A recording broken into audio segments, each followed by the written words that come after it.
Hello everyone, मैं सुकृति चतुर्वेदी विश्व गुरु classes में आपका बहुत बहुत स्वागत करती हूँ। कल मैंने आपको पढ़ाया था मेरिस्टेमेटिक टिश्यू, विभज्य ऊतक। प्लांट टिश्यू दो टाइप के बताए थे आपको, विभज्य ऊतक और स्थायी ऊतक, परमानेंट टिश्यू। तो मैं आज आपको पढ़ाऊंगी परमानेंट टिश्यू, स्थायी ऊतक। तो मैंने आपको एक कल स्पेशल फीचर्स में लिखवाया था, नोट लिखवाया था कि स्थायी ऊतक किससे बनते हैं, विभज्य ऊतक से। विभज्य ऊतक की जो कोशिकाएं होती हैं वो डिफ्रेंशिएटेड हो जाती हैं, क्या हो जाती हैं, विभेदित हो जाती हैं, विभेदीकरण की क्रिया हो जाती है उनमें, और वो क्या कर लेती हैं, परमानेंट टिश्यू का रूप ले लेती हैं। ठीक है, तो यही आपकी डेफिनेशन हो गई। ठीक है, तो अब मैं आपको इसको लिखवाना शुरू कर रही हूँ। तो उससे पहले कुछ बताऊँ, देखो आपके हो गए परमानेंट टिश्यू। पहले एक आउटलाइन देख लेते हैं। ये हो गए आपके परमानेंट टिश्यू। ठीक है, परमानेंट टिश्यू, स्थायी ऊतक। ठीक है, और ये मैंने कितने टाइप के बताए थे आपको, सिंपल परमानेंट, कौन सा, सिंपल परमानेंट, परमानेंट टिश्यू, सरल स्थायी ऊतक, कौन सा है ये आपका, सरल स्थायी ऊतक। और ये आपका कौन सा था, कॉम्प्लेक्स परमानेंट, परमानेंट टिश्यू, ये आपका कौन सा हो गया, जटिल स्थायी ऊतक। ठीक है, तो मैंने इसमें आपको कितने भाग करवाए थे, इसके 3। तो आप इसको याद रख लीजिएगा, ट्रिक है, क्या ट्रिक है, एक ये हो गई आपकी ट्रिक, पीसीएस। पीसीएस का एग्जाम सुना है, तो ये पीसीएस है, तो लिख लीजिएगा पीसीएस। इसमें आ जाएगा पैरेन्काइमा। पैरेन्काइमा को बोलते हैं मृदूतक, क्या बोलते हैं, मृदूतक, और कोलेनकाइमा। ठीक है, कोलेनकाइमा। ठीक है, कोलेनकाइमा हो गया, और स्क्लेरेनकाइमा।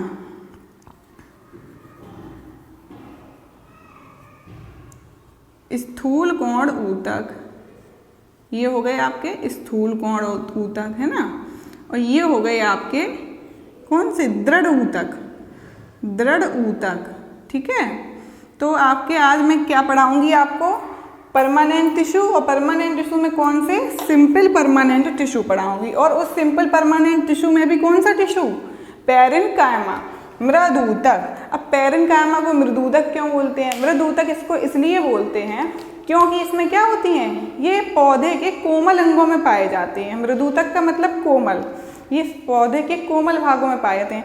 पत्ती है, फल है, फूल हैं, तना है ना। अब आपको दिखाते हैं कहाँ पाया जाता है।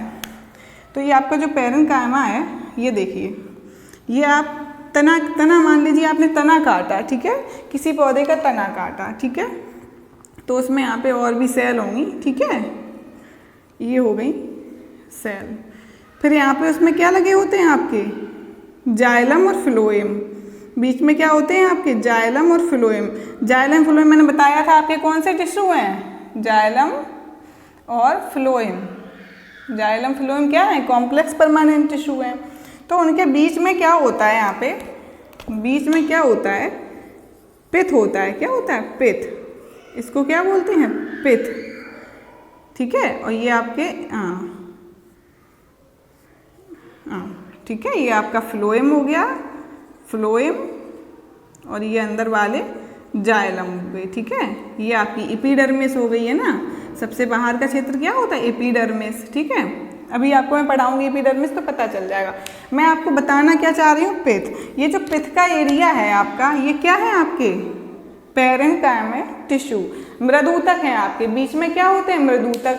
अब मृदूतक कैसे होते हैं, थिन वॉल्ड होते हैं, लिविंग होते हैं, और सॉफ्ट होते हैं, है ना। और इनमें क्या होता है, एयर स्पेस प्रेजेंट होता है, क्या होता है, एयर स्पेस पाया जाता है, इंटरसेल्यूलर स्पेस पाया जाता है। ठीक है, तो मैंने एक आउटलाइन दी है आपको, अब मैं लिखवाना शुरू करती हूँ, तो लिख लीजिएगा, चलिए, है ना। ये आपका क्या है, ये आपका एक टीएस है, क्या है, टीएस। टीएस का मतलब क्या होता है, ट्रांसवर्स सेक्शन। ट्रांसवर्स सेक्शन मान लीजिए ये आपका कोई तना है, क्या है, तना। ठीक है, और ये तना है। ठीक है, अगर आपने तना को यहाँ से काटा और फिर इतना भाग काट लिया, एक स्लाइस बना ली, पतली सी चिप्स बना ली, तो वो है ये आपका क्या, TS, ट्रांसवर्स सेक्शन। और एक इसको आपने बीच से काटा और फिर आपके ये ऐसा ही पोर्शन आएगा, एक लंबी सी आएगी, तो उसको क्या बोलेंगे, LS, लॉन्गिट्यूडनल सेक्शन। ठीक है, ये आपका लॉन्गिट्यूडनल सेक्शन हो जाएगा और ये आपका ट्रांसवर्स सेक्शन हो जाएगा। ठीक है, अनुदैर्ध्य और ठीक है लंबवत। ठीक है, तो अब आते हैं अपने टॉपिक पे। ठीक है, आपका टॉपिक है आज का परमानेंट टिश्यू, यानी कि स्थायी ऊतक। मैं बता चुकी हूँ स्थायी ऊतक कैसे बनते हैं, विभेदीकरण की क्रिया से। और विभेदीकरण की क्रिया किस में होती है, आपके विभुज ऊतक में। तो लिख लीजिएगा डेफिनेशन, स्थायी ऊतक की डेफिनेशन।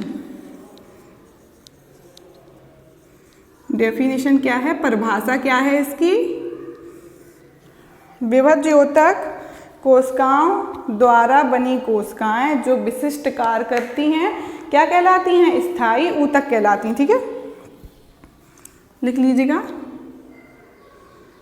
विभज्य ऊतक, विभज्य ऊतक द्वारा बनी कोशिकाएं जो विशिष्ट कार्य करती हैं, विशिष्ट कार्य करती हैं तथा स्थायी रूप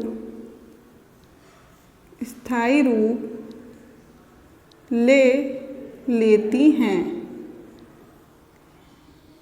ठीक है, स्थायी ऊतक कहलाती हैं। ठीक है, स्थायी ऊतक कहलाती हैं। क्या कहलाती हैं, स्थायी ऊतक कहलाती हैं। तो अब आपका हो गया क्या, ठीक है, स्थायी ऊतक कहलाती हैं। अब नोट लिख लीजिएगा, नोट नोट नोट स्थायी ऊतक बनने की प्रक्रिया को विभेदीकरण कहते हैं। ठीक है, स्थायी ऊतक बनने की क्रिया क्या कहते हैं, स्थायी ऊतक बनने की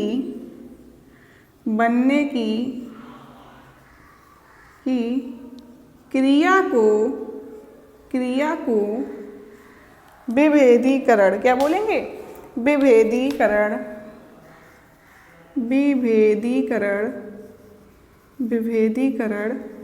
कहते हैं। क्या कहते हैं, विभेदीकरण कहते हैं। तो आपकी जो स्थायी ऊतक बनने की क्रिया हो गई, ये क्या हो गई, विभेदीकरण। विभेदीकरण को कहते हैं डिफ्रेंसिएशन,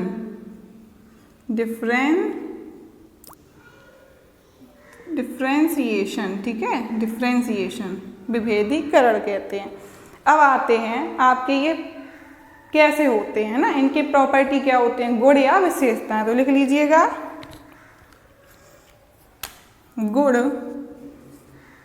गुण मीन्स कैरेक्टर या विशेषताएं।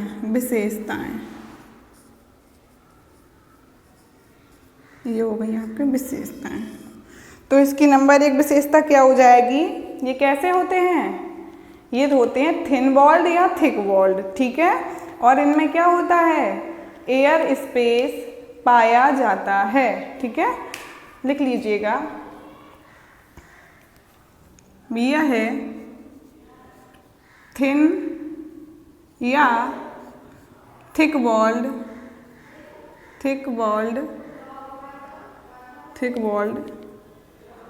हो सकते हैं। ठीक है, ये थिन वॉल्ड भी हो सकते हैं और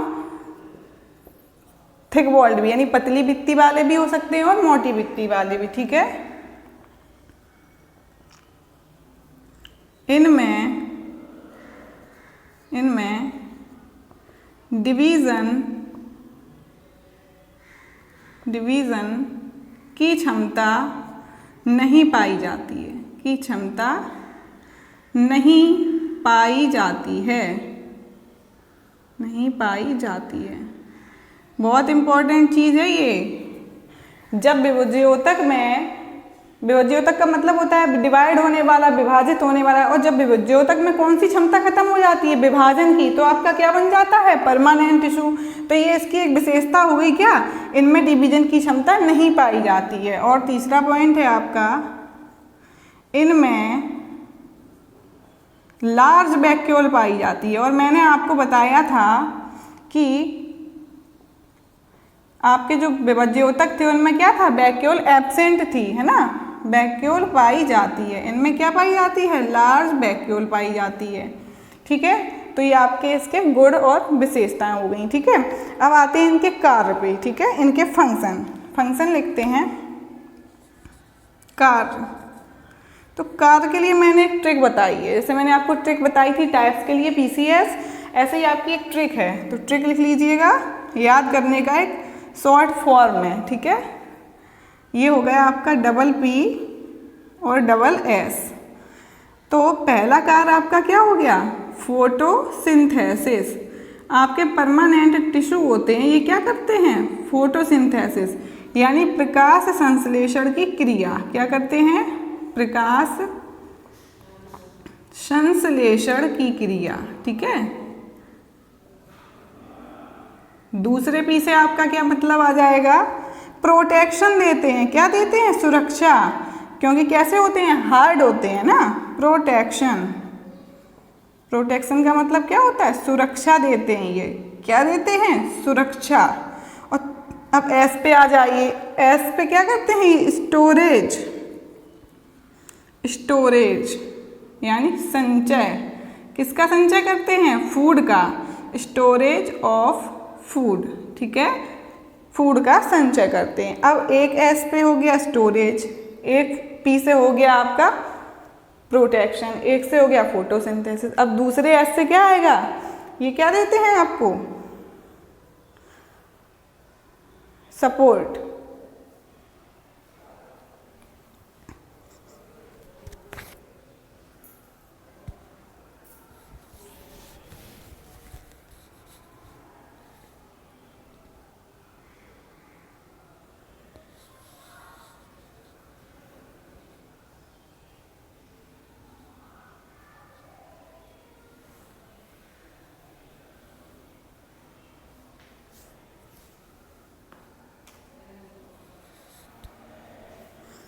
तो ये आपके एक S से क्या हो गया आपका, ये स्टोरेज करते हैं, दूसरे से ये क्या देते हैं, आपको सुरक्षा देते हैं, प्रोटेक्शन देते हैं।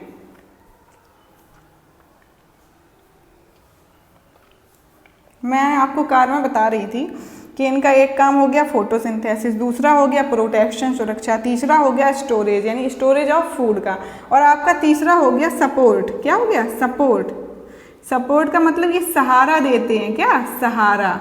ठीक है, सहारा। जैसे आपने देखा होगा आपकी क्या होती हैं, बेलें होती हैं, है ना, बेलें ऊपर तक चढ़ जाती हैं, तो कैसी होती हैं, एकदम मुलायम होती हैं, कोमल होती हैं, लचीली होती हैं, है ना, और ऊपर तक चढ़ जाती हैं। तो कैसे चढ़ जाती हैं, उनमें एक खुद का सहारा होता है ना, तो उनमें स्टेबिलिटी होती है खुद को सपोर्ट करने की। तो वो किसके कारण होती है, वो आपके स्थायी ऊतकों के कारण होती है। तो ये आपका एक शॉर्ट नोट भी हो गया, किस पे, परमानेंट टिश्यू पे एक शॉर्ट नोट। अगर आपसे कोई बोल दे कि शॉर्ट नोट लिखिए परमानेंट टिश्यू पे, तो आप ये लिख सकते हैं। ठीक है, अब आते हैं इसके टाइप पे। ठीक है, टाइप मैंने आपको बताए थे, स्थायी ऊतक वैसे तो आपके 3 प्रकार के होते हैं, लेकिन आपके सिलेबस में कितने हैं, 2 प्रकार के। तो लिख लीजिएगा, 2 ही प्रकार लिखेंगे, ये 2 प्रकार के होते हैं। ठीक है, 2 प्रकार के होते हैं। पहला कौन सा, नंबर 1 सिंपल परमानेंट टिश्यू, सरल स्थायी ऊतक। हिंदी लिखना आ गया होगा, इंग्लिश लिखना भी आ गया होगा। सेकेंड है आपका कॉम्प्लेक्स परमानेंट टिश्यू। ठीक है ना, अब आपके दोनों हो गए। अब मैं आपको पढ़ाने जा रही हूँ सिंपल परमानेंट टिश्यू। तो सिंपल परमानेंट टिश्यू में आपका कौन सा पढ़ाऊंगी आज मैं आपको, पैरेन्काइमा। तो ये नोट हो गया होगा, इसको मैं साफ कर रही हूँ और आपको लिखवा रही हूँ सिंपल परमानेंट टिश्यू, सरल स्थायी ऊतक। तो चलिए देखते हैं।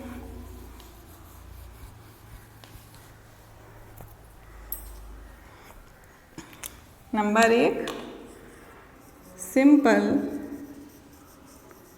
परमानेंट टिश्यू, ठीक है, टिश्यू। अब इनमें भी लिख लीजिएगा, ये 3 प्रकार के होते हैं, ये 3 प्रकार के होते हैं। मैंने आपको ट्रिक दी है PCS। नंबर एक क्या है? पैरेन्काइमा, नंबर 2 कॉलेनकाइमा, और नंबर 3 है आपका स्क्लेरेन्काइमा, ठीक है, स्क्लेरेन्काइमा। तो मैं आपको आज पहला पढ़ा रही हूँ मृदूतक। क्या पढ़ा रही हूँ? मृदूतक। हेडिंग डाल लीजिएगा, ए नंबर पैरेन्काइमा। पैरेन्काइमा को क्या कहते हैं?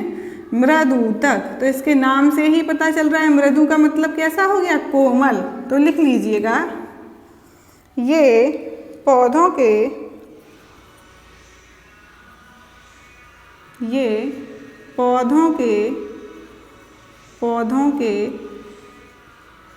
कोमल अंगों में पाए जाते हैं, ठीक है, कोमल अंगों में पाए जाते हैं, ठीक है। तो आपके पैरेन्काइमा कहाँ पाए जाएंगे? पौधे के कोमल अंगों में। अब लिख लीजिएगा इनकी अकरेंस का मतलब मैंने कल बताया था प्राप्ति स्थान। अब ये आपके पौधे में कहाँ मिलेंगे ये आपको लिखना पड़ेगा, ठीक है। तो लिख लीजिएगा रूट, जड़, तना, पत्ती यानी पत्तियाँ, ठीक थे। और कहाँ पे पाया जाएगा आपका ये? फ्लावर्स में यानी फूलों में, फ्लावर्स एंड, और कहाँ? फ्रूट्स में, फलों में, ठीक है। तो आपसे पूछा जाए कि पैरेन्काइमा टिश्यू होते हैं वो कहाँ पाए जाते हैं, मृदूतक कहाँ पाए जाते हैं? तो आप बोल देंगे रूट, स्टेम, लीफ और फ्लावर और फ्रूट्स में पाए जाते हैं, ठीक है। तो जैसा कि मैं आप लोगों को बता चुकी थी, क्या पैरेन्काइमा कहाँ पाए जाते हैं? मृदूतक पौधों के कोमल अंगों में पाए जाते हैं, ठीक है। और ये इनका प्राप्ति स्थान कहाँ? ये कहाँ मिलते हैं? रूट में, जड़ में, तना में, पत्ती में और फूल में और फलों में पाए जाते हैं, ठीक है। अब आते हैं इनका सेल स्ट्रक्चर और पैरेन्काइमा, यानी पैरेन्काइमेटस जो सेल्स होती हैं वो कैसी होती हैं? ये थिन सेल वॉल वाली होती हैं। कैसी होती हैं? इनकी जो कोशिका भित्ति होती है, सेल वॉल होती है, वो कैसी होती है? थिन होती है, पतली होती है, ठीक है। और क्या होता है? ये राउंड शेप होती हैं, गोल होती हैं, पॉलीगोनल होती हैं, बहुभुजाकार होती हैं और इलोंगेटेड यानी लंबी भी होती हैं, ठीक है। ऐसे टाइप की, ऐसी भी होती हैं, ऐसी भी होती हैं और ऐसी भी होती हैं, ठीक है। ये हो गई आपकी इलोंगेटेड, ये हो गई आपकी राउंडेड, ये हो गई पॉलीगोनल, ठीक है। और इनके बीच में क्या होता है? Intercellular space present. ये आपकी कोशिका है और इसमें क्या पाया जाएगा? ये आपकी जो कोशिका है, ये कोशिका है ऐसे, तो इनके बीच में क्या पाया जाएगा? अंतरा कोश की स्थान, ठीक है। यानी आपके इन जो कोशिकाओं में जो बीच बीच में स्थान बच जाता है, ये क्या होता है? अंतरा कोश की स्थान यानी इंटरसेल्यूलर स्पेस पाया जाता है, ठीक है। और इनका मृदूतक का काम क्या होता है? आपका फूड स्टोरेज करते हैं, भोजन का संचय करते हैं, ठीक है। और इनका एक स्पेशल फीचर्स होता है, cell are structurally and functionally same one type of cell. यानी इनकी जो कोशिकाएं होती हैं वो कैसी होती हैं? एक समान होती हैं, कार्य में समान और रचना में बिल्कुल एक जैसी होती हैं। यानी आपसे पूछा जाए कि मृदूतक कैसी कोशिकाओं से मिलकर बनते हैं, तो आपका जवाब होगा जो कार्य तथा रचना में एक समान होती हैं, जिनका क्या होता है? एक ही टाइप की सेल से मिलकर बनी होती हैं, ठीक है। अब इनमें एक चीज़ और होती है, मैंने आपको बता दिया, मृदूतक हैं ये आपके रूट में, स्टेम में, लीफ में और फ्लावर में पाए जाते हैं। तो इनका एक विशेष गुण क्या हो जाता है? ये सॉफ्ट होते हैं, कोमल होते हैं और कैसे लचीले होते हैं। आपने देखा होगा बेलें होती हैं, बेलें, लौकी की बेल है, कद्दू की बेल है ना, वो कैसी होती हैं, ऐसे मोड़ो उनको तो मुड़ जाती हैं। तो उनमें कौन से टिश्यू पाए जाते हैं, पैरेन्काइमा, जिसके कारण क्या होता है, ये मुड़ जाती हैं। ठीक है। अब इनमें एक चीज़ और होती है, आपकी ये पैरेन्काइमेटस सेल्स हैं जैसे ये वाली, अब इनमें क्या हो जाएगा, इनमें क्या हो जाए, जैसे क्या भर जाए इनमें, क्लोरोफिल, क्या भर जाए, क्लोरोफिल। तो इन सेल्स को हम क्या बोलने लगेंगे, क्लोरेन्काइमा, क्लोरेन्काइमा। ठीक है। मैंने इनका कार्य भी बताया था आपको, अभी परमानेंट टिश्यू का जो कार्य बताया था, डबल पी, प्रोटेक्शन और फोटोसिंथेसिस, स्टोरेज बताया था ना आपको, एक स्टोरेज बताया था। और अब दूसरे टाइप की सेल कैसी हो गई, ये हो गई क्लोरेन्काइमा। अब आपकी दूसरी आ गई स्टोरेज और सपोर्ट, और क्या बताया था, प्रोटेक्शन और फोटोसिंथेसिस। अब देखिए ये भी आपके मृदुतक हैं, इनमें क्या है, क्लोरोफिल भर गया, तो इनको क्या बोल दिया, क्लोरेन्काइमा। अब इनकी ये कोशिकाएं हैं आपकी, इनके बीच में क्या भर जाएगी, एयर, हवा भर गई, क्या भर गई इस पोर्शन में, हवा। तो इनको क्या बोलेंगे, एरेन्काइमा, एरेन्काइमा। ठीक है। जब मृदुतक कोशिकाओं में हवा भर जाती है, वायु प्रवेश कर जाती है, तो वो क्या कहलाती है, एरेन्काइमा। अब आपकी ये एरेन्काइमा है, ये कहाँ पाए जाएंगे, जलीय पौधों में। वो पौधों को क्या करेंगे, पानी के ऊपर तैरने में हेल्प करेंगे। उनके जो पार्ट हैं, जैसे फ्लावर हैं, पत्तियां हैं, वो पानी पे तैरेंगी। और जो क्लोरेन्काइमा है, ये क्या करेगा, फोटोसिंथेसिस में हेल्प करेगा। तो मैं आपको ये लिखवाए देती हूँ, लिख लीजिएगा। ठीक है। आते हैं पैरेन्काइमा और क्लोरेन्काइमा और एरेन्काइमा। ठीक है। फिर मैं आपको लिखवाऊंगी, कल मैंने आपको पढ़ाया था विभज्य ऊतक, मेरिस्टेमेटिक टिश्यू, आज पढ़ाया है परमानेंट टिश्यू, तो मैं इनमें अंतर बताऊंगी फिर आपको, है ना। अब आते हैं, हेडिंग डाल लीजिएगा, क्लोरेन्काइमा, क्लोरेन्काइमा,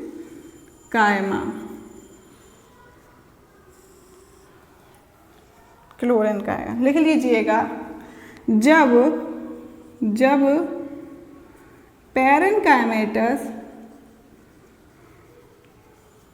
पैरेन्काइमेटस यानी मृदुतक कोशिकाओं में, सेल्स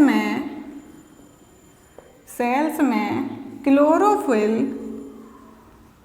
क्लोरोफिल डिपॉजिट हो जाता है, भर जाता है। ठीक है।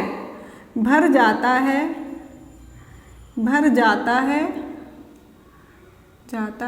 तो यह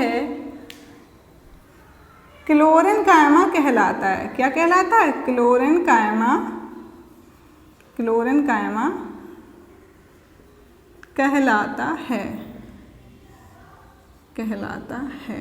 जो फोटोसिंथेसिस करता है। क्या करता है, फोटोसिंथेसिस करता है। क्या करेगा, फोटोसिंथेसिस। अब आ जाते हैं आपके किस पे, एरेन्काइमा पे। एरेन्काइमा वायु ऊतक हो गई, क्या हो गई आपके, वायु ऊतक। इसको क्या बोलेंगे, हरित ऊतक। इसको लिख लीजिएगा, हरित ऊतक। ठीक है, लिख लीजिएगा। जब पैरेन्काइमेटस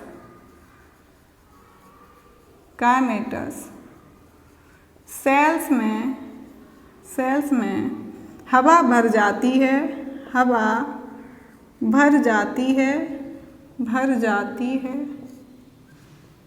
तो उनको एरेन्काइमेटस या एरेन्काइमा, सिर्फ क्या लिख दीजिए, एरेन्काइमा कहते हैं। ठीक है। ये हो गया आपका क्लोरेन्काइमा, एरेन्काइमा कहते हैं। ये पौधों को, जलीय पौधों को, कौन से पौधों को, ये जलीय पौधों को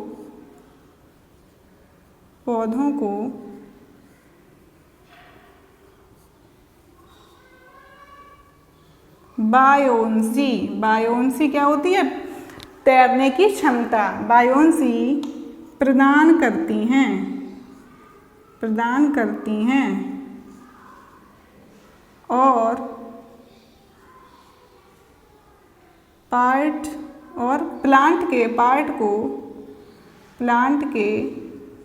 पार्ट को तैरने में मदद करती हैं। तो इनका काम क्या हो गया? फ्लोटिंग करवाना, यानी पौधे को तैरवाना। ठीक है, तो ये आपके क्या हो गए? ये हो गए आपके एरेनकाइमा और ये हो गए आपके क्लोरेनकाइमा। ठीक है, आपसे पूछा जाए एरेनकाइमा और क्लोरेनकाइमा क्या होते हैं, तो ये आपके क्या होते हैं? मृदुतक ही होते हैं। और जब मृदुतक में क्या हो जाए? आपका क्लोरोफिल का डिपोजिशन हो जाए तो क्या बोलेंगे? क्लोरेनकाइमा। और जब एयर भर जाए तो उनको क्या बोलेंगे? एरेनकाइमा बोलेंगे। ठीक है, अब आते हैं difference between meristematic tissue and permanent tissue. ठीक है, अब लिख लीजिएगा, देखिए लिख लिया होगा आपका, ये मैं साफ कर दूं। चलिए अब आते हैं, आपसे पूछा जाए कि विभज्य ऊतक और स्थायी ऊतक में अंतर बताइए। तो मैंने आपको कल विभज्य ऊतक की जो विशेषताएं लिखवाई थी और आज जो विशेषताएं लिखवाई हैं किसमें? स्थायी ऊतक में, वही आपके हो जाएंगे अंतर। तो लिख लीजिएगा मेरिस्टेमेटिक टिश्यू, हिंदी क्या हो जाएगी? विभज्य ऊतक। विभज्य ऊतक की परिभाषा क्या होती है? वे कोशिकाओं का समूह जिनमें क्या होती है? विभाजन की क्षमता पाई जाती है ना। ये हो गए आपके परमानेंट टिश्यू, स्थायी ऊतक। ये क्या हो गए आपके? स्थायी ऊतक। तो पहली आपकी क्या आ जाती है? पहला पॉइंट लिख लीजिएगा, ये अनडिफरेंशिएटेड होते हैं। कैसे? ये अनडिफरेंशिएटेड।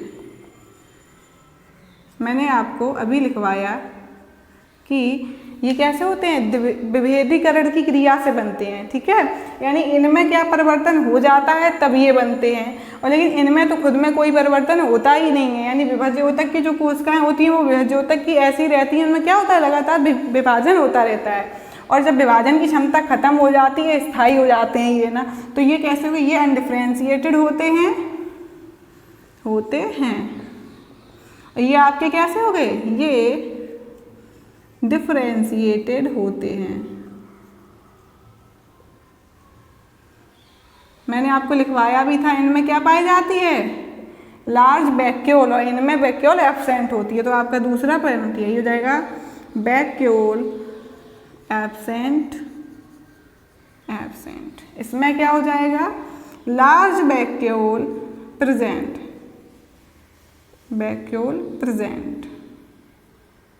प्रेजेंट होती है। ठीक है, अब तीसरा अंतर,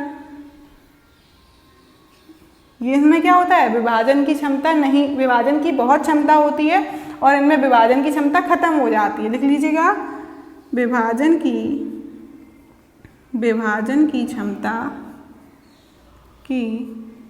क्षमता पाई जाती है। यानी कैसी होती हैं ये? डिवाइडेड सेल्स होती हैं, डिवाइडेड। ठीक है, इनमें विभाजन की क्षमता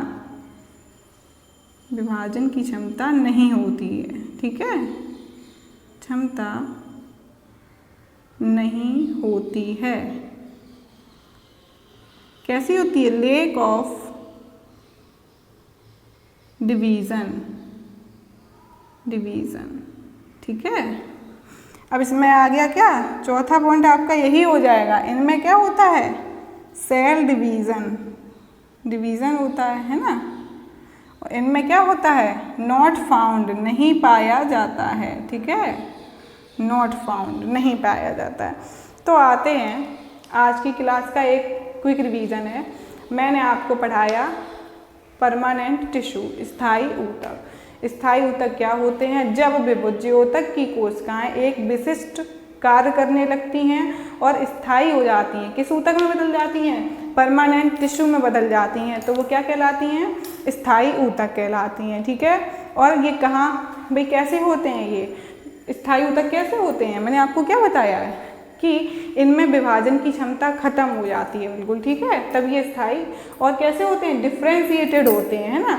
और इनमें क्या होती है, लार्ज वैक्यूल पाई जाती है और इनमें विभाजन की क्षमता नहीं होती है और इनमें क्या होता है, डिवीजन भी नहीं होते हैं, ठीक है। फिर मैंने आपको बताया कि आपके परमानेंट टिश्यू दो प्रकार के होते हैं, simple permanent tissue, complex permanent tissue. फिर मैंने आपको बताया, मैं आपको पढ़ा रही हूँ सिंपल परमानेंट टिश्यू, सरल स्थायी ऊतक। सरल स्थायी ऊतक के 3 थे आपके प्रकार, कौन कौन से थे, पैरेन्काइमा, कोलेनकाइमा और स्क्लेरेन्काइमा, यानी पीसीएस, है ना। पीसीएस आपको ट्रिक बताई थी, तो पीसीएस ट्रिक हो गई आपकी, ठीक है। अब आते हैं, मैं एक चीज़ बताऊँ आपको, देखो एलोवेरा देखा है, एलोवेरा में क्या होता है, स्टोरेज ऑफ फूड, ठीक है, सेम पैरेन्काइमा होता है, ठीक है।